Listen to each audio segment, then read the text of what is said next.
Ya, silakan kepada kelompok pertama yang akan tampil yaitu tentang reboisasi. Untuk itu dipersilakan.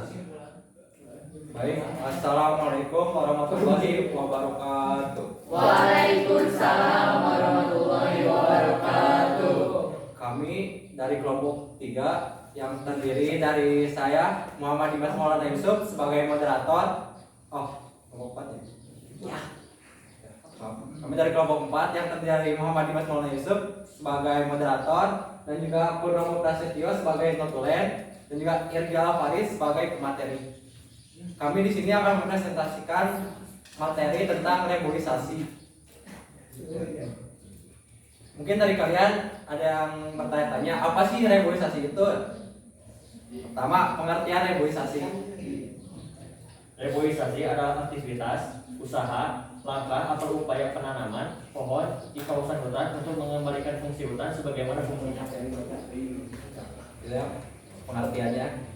Dan juga reboisasi memiliki manfaat. Apa aja sih manfaat reboisasi? Reboisasi memiliki beragam manfaat bagi keberlangsungan hutan dan manusia. Beberapa manfaat reboisasi tersebut yaitu: 1. Mencegah erosi tanah yang bisa disebabkan oleh angin dan air hujan yang berturut-turut. 2. Melestarikan kesuburan tanah yang bisa dijadikan sebagai lahan pertanian. 3. Menjaga struktur tanah agar tidak rusak. 4. Menjaga keanekaragaman satwa agar tetap lestari. 5. Membuat udara tetap bersih dan sehat terutama bagi makhluk hidup yang ada di bumi.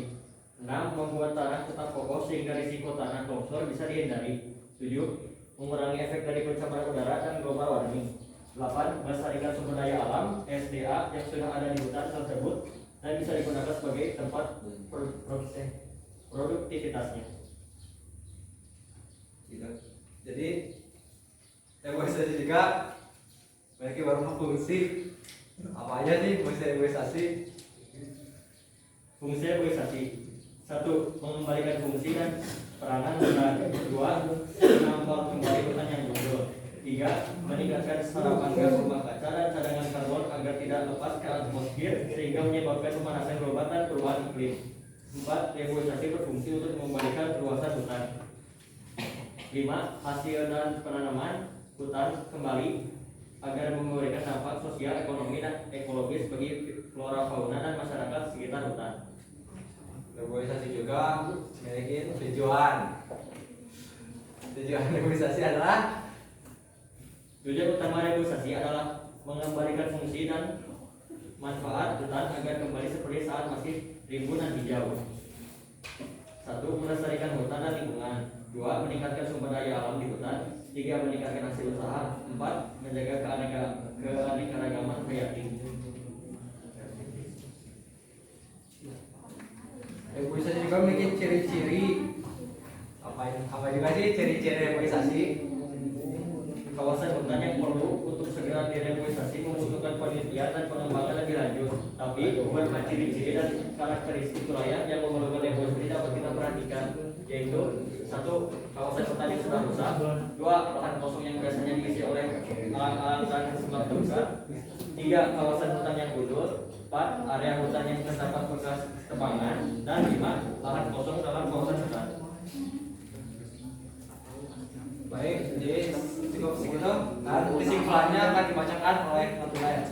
Jadi kesimpulannya, materi tentang reboisasi yaitu sudah sepantasnya kita memiliki kepedulian terhadap penghijauan dan reboisasi yang ada di Indonesia. Terutama saat ini banyak sekali bencana alam yang disebabkan oleh ulah tangan manusia seperti banjir, tanah longsor, dan masih banyak lagi.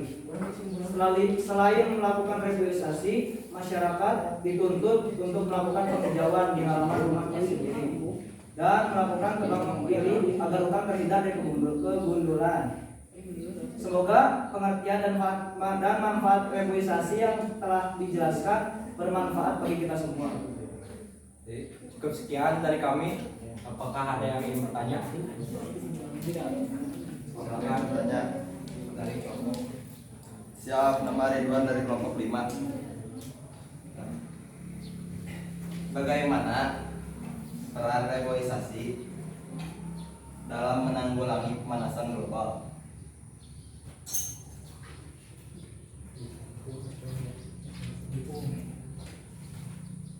Baik, gitu. Apakah ada yang bertanya lagi? Tampung dulu aja. Tahu? Cuma satu pertanyaan.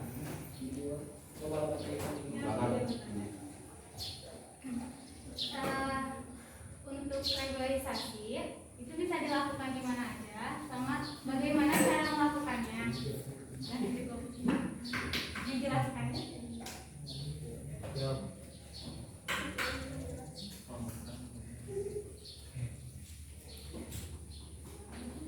Baik. Baik, izin bertanya, saya dari kelompok 2. Mengapa kondisi hutan gundul dan tidak terawat harus melakukan reboisasi?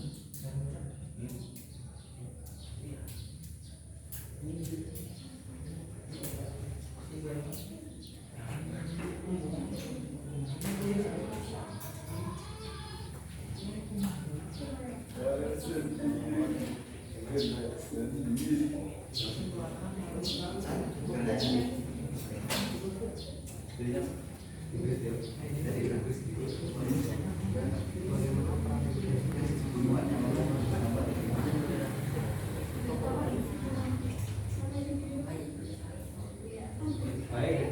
Mereka kita waktu ya untuk berdiskusi sebentar. Siap.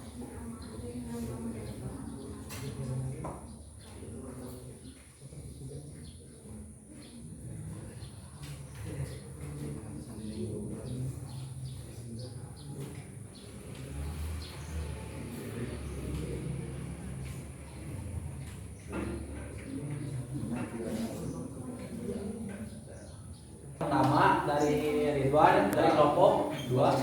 Kelompok 5. Kami akan menjawabnya oleh penulis Prasetyo. Tadi pertanyaannya mungkin bagaimana peran reboisasi dalam menanggulangi iklim global. Ya. Mungkin jawabannya adalah dengan cara melakukan penghijauan atau penanaman ulang kembali. Cukup.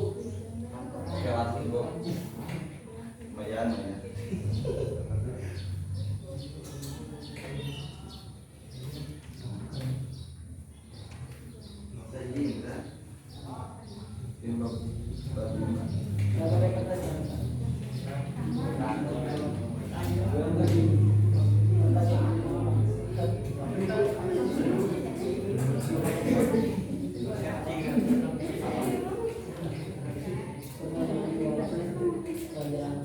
Baik, untuk pertanyaan nomor 2 yang diberikan oleh Rama dari kelompok berapa?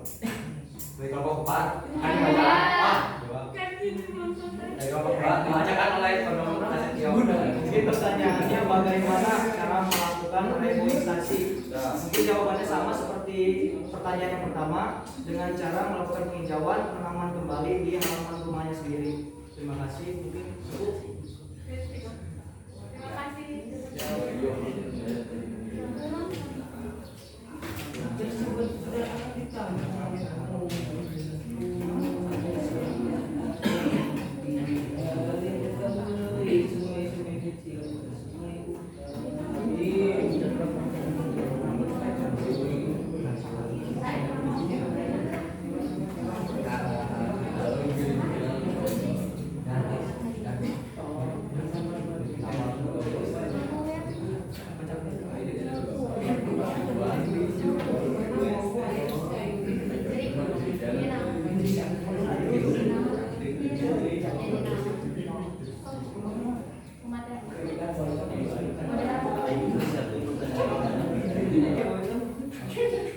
Baik, untuk pertanyaan terakhir nomor 3 yang diberikan oleh Rema kelompok 2.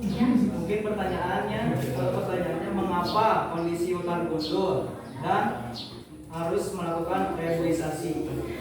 Jawabannya mungkin dikarenakan kondisi hutan gundul disebabkan oleh penebangan liar.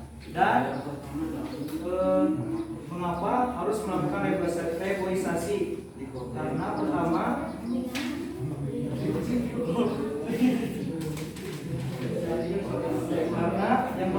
melestarikan hutan dan lingkungan.